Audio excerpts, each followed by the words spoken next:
करवा चौथ की कथा। एक साहूकार के 7 बेटे और एक बहन थी।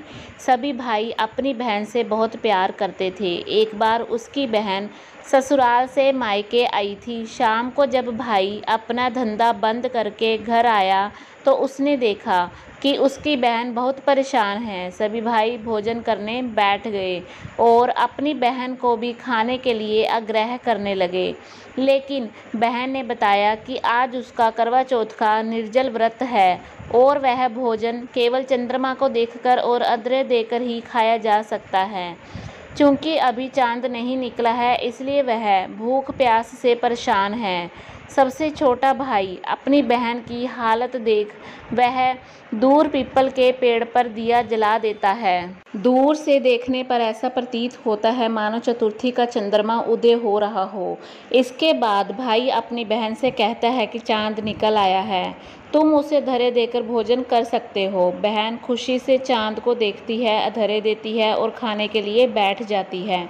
जब वह पहला टुकड़ा मुंह में डालती है तो उसे छींक आती है और जब वह दूसरा टुकड़ा लगाती है तो उसमें बाल निकल आते हैं और जैसे ही वह तीसरा टुकड़ा मुंह में डालने की कोशिश करती है तो उसे अपने पति की मौत की खबर मिलती है।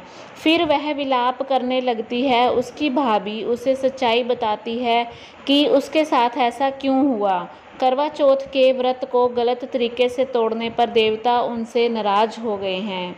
सच्चाई जानने के बाद करवा फैसला करती है कि वह अपने पति का दाह संस्कार नहीं होने देगी और अपनी पवित्रता से उसे फिर से जीवित कर देगी। वह पूरे 1 साल तक अपने पति के शव के पास बैठी रहती है, उसकी देखभाल करती है। वह उसके ऊपर उगने वाली सुई जैसी घास को इकट्ठा करती रहती है। 1 साल बाद फिर करवा चौथ का दिन आता है। करवा चौथ का व्रत उनकी सभी भाभियां रखती हैं।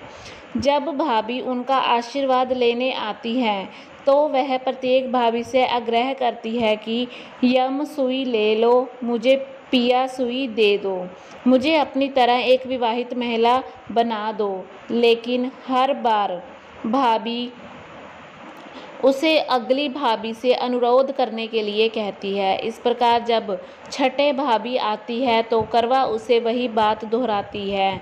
यह भाभी उसे बताती है कि चूंकि सबसे छोटे भाई के कारण उसका उपवास टूट गया था, उसकी पत्नी के पास आपके पति को वापस लाने की शक्ति है, इसलिए जब वह आए तो उसे तुम पकड़ लेना और जब तक वह तुम्हारे पति को जिंदा न कर दे उसे नहीं छोड़ना। यह कहकर वह चली जाती है। अंत में छोटी भाभी आती है। करवा उनसे भी सुहागन बनने का आग्रह करती है, लेकिन वह टालमटोल करने लगती है। यह देखकर वह उसे कसकर पकड़ लेती है और उसे अपनी प्रेतमा को पुनर्जीवित करने के लिए कहती है। भाभी उससे छुटकारा पाने की कोशिश करती है, डांटती है, लेकिन करवा नहीं छोड़ती।